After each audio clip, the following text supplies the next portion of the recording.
Ndongeye ndabahaye mwiriwe mwese canke mwaramutse bivanye naho mugenda mudukurikirana muherereye. Mwe mwese mudukurikira muherereye mu bihugu vy'amakungu ya kure cane cane abadukurikira muherereye ku mugabane w'abanyamerika, mwe mwese mudukurikira muherereye ku mugabane w'abanyaburaya, irya nino muri Aziya, abari ngaha mu gihugu cacu Burundi, intara, amakomine, imitumba, ubucimbiri, imisozi bigiye bitandukanye bivanye naho buri umwe wese adukurikirana aherereye. Mwese ndabahaye kaze. Iyi ni Iyakare TV.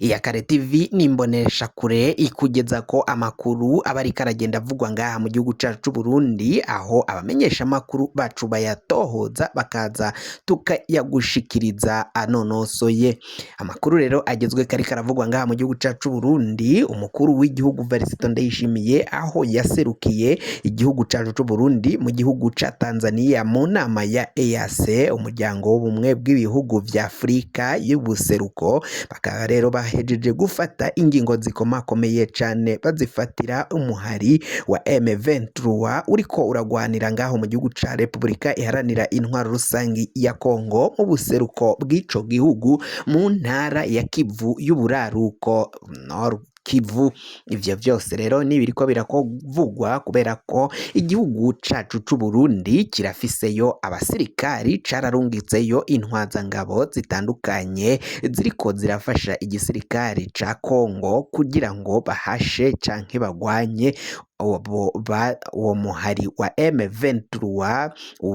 uriko urarikoroza guteza ingwano n'umutekano mukeyi ngaho muri iyo ntara ya Kivu y'uburaruko. Ibiriko biragenda bivugwa rero ni imwe mu myanzuro canke mu ngingo nkuru zaciye zifatirwa ngaho muri iyo nama umukuru w'igihugu cacu c'u Burundi Varisito Ndayishimiye asanzwe arongoye, asanzwe aserukira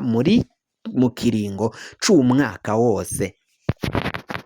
Murazi ko ijya nino ku mbuga hwaniro ndetse n'imbuga ngurukana bumenyi haragiye hakwiragira amasanamu n'amafoto y'abasirikari b'u Burundi, ibiziga bitandukanye vyaraciye bivanwa ngaho mu gihugu ca Kongo DRC, aho rero abasirikari b'u Burundi bivugwa ko baciye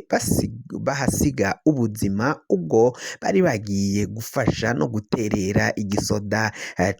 ca Kongo inguvu kugira ngo babashe gutuza no kugwanya uyo muhari wa M23, umuhari uvuga ko uharanira ukwigenga kwa Kivu y'uburaruko, aho ngo abanyagihugu batamerewe neza, aho abanyagihugu bicwa bunyamaswa bakicwa nk'impene. Uwo muhari wa M23 ukavuga ko ushaka ko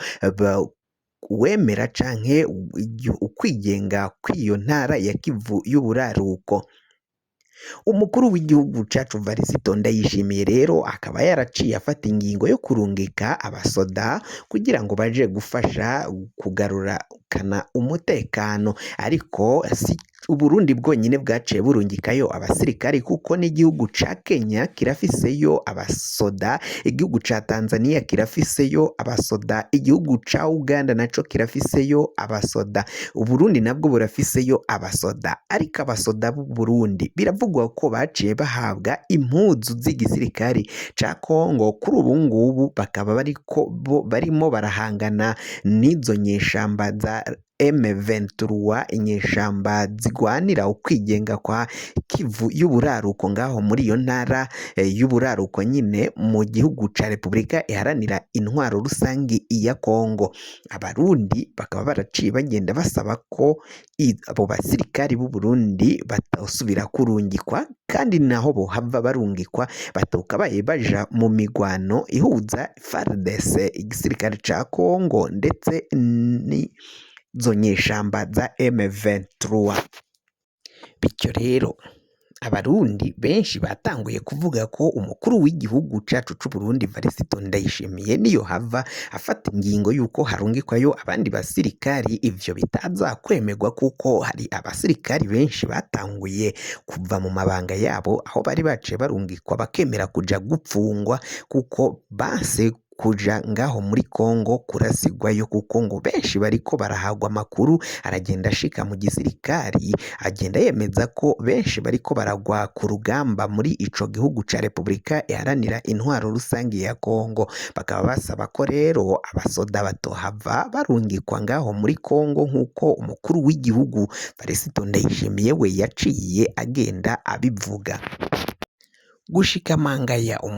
uwutwara igisirikare c'u Burundi General Prime Niyongabo we ari mu gacereri atakintu ariko arabivuga ko imvo ziriko ziratuma abarungika abasirikari mu gihugu ca Kongo hama abakoroneri abasirikari bakuru bakanka kujayo kurongora abasirikari batoyi. Cabikoze abakuru bo bivugwa ko hari abapfunzwe bashika canke baba 10 bose bafunze bari mu iperereza ry'igisirikari ngaho mu Bujumbura, mu gihe abasirikari batoyi bo ataco kuvuga no gukora bafise, bo baca bajanwa kurasigwa ngaho muri Kongo bagatwagwa buhongo nk'uko biriko biragenda bivugwa na bamwe mu basirikari mu ntwazangabo, ndere n'abaciye batakaza bahekugwa n'izo ngwano ziriko zirabera ngaho mu gihugu ca Kongo. Umukuru w'igihugu c'u Burundi, abarundi bo bakaba bipfuza ko hatosubira kurungikwa abasoda muri Kongo, mbere n'abari ngaho muri Kongo bagaca bavanwayo bakagarukanwa ngaha mu gihugu, kuko vyibonekeza ko ibiriko biragenda bibaba ko abasirikari bariko bararasigwa ngaho muri Kongo bariko barazira ubusa. Abarundi bariko barahekugwa n'izo ngwano, kandi izo ngwano atari igihugu c'u Burundi bariko barakingira igihugu ca Kongo, ntago bariko barakingira igihugu c'u Burundi, kandi abana b'u Burundi bavutse kugira bakingire bazogwanire Uburundi atakuja kurasigwa ubusa bagwanira ibindi bihugu. Bamwe bakabona ko rero hashobora kuba hari ikinyegeje inyuma hagati y'ubutegetsi bwa Bujumbura, ubutegetsi bwa Gitega Murantunga ndetse n'ubutegetsi bwa Kinshasa. Ubwo haravugwa umukuru w'igihugu c'u Burundi Varisito Ndayishimiye ndetse na Felix Antoine Tshisekedi atwara igihugu ca Kongo. Abanyagihugu rero bakaba bavuga ko icoba cinyegeje inyuma cose hagomba guhebwa uwo mugambi wo gutwara abana b'u Burundi kuja gutakariza amagara ngaho mu gihugu ca Kongo, kandi ko nabo banse kujayo bagomba kurekugwa bagasubizwa mu mabanga yabo asanzwe bari basanzwe bakora mu gisirikari c'u Burundi, kuko biribonekeza ko kujana abasirikari muri Kongo ari umugambi utari mwiza na gatoyi, kuko aho kugira ngo uzane akaronko canke akoyoko, ahubwo atakoyoko karimo ari uguhekura igihugu n'abene gihugu, nk'uko amakuru agenda ava ijya nino mu banyagihugu b'u Burundi bariko barasaba umukuru w'igihugu muri iyo nama yagiyemo atohava yongera kurungika canke afata ingingo yo kurungika abasirikari ngaho muri ico gihugu ca Kongo, nk'uko amakuru ariko aragenda avuga. Bagasaba guhaguruka rero abo bafise abasirikari bose kubirungikira umukuru w'igihugu, bagahaguruka bakamusaba ko ivyo vyose uwo mugambi wo kurungikayo abasoda bawuheba, kuko uramaze guhekura abarundi benshi cane. Ibiziga mwaragiye muraba, Burundi buririrwa burahamba abana babwo mu gihe bakabaye bari ngaha mu gihugu bacungera umutekano w'igihugu c'u Burundi. Ivyo rero kuri ubu ngubu hakaba hari kwibazwa niba umukuru w'igihugu Varisito Ndayishimiye araza guheba uyo mugambi wo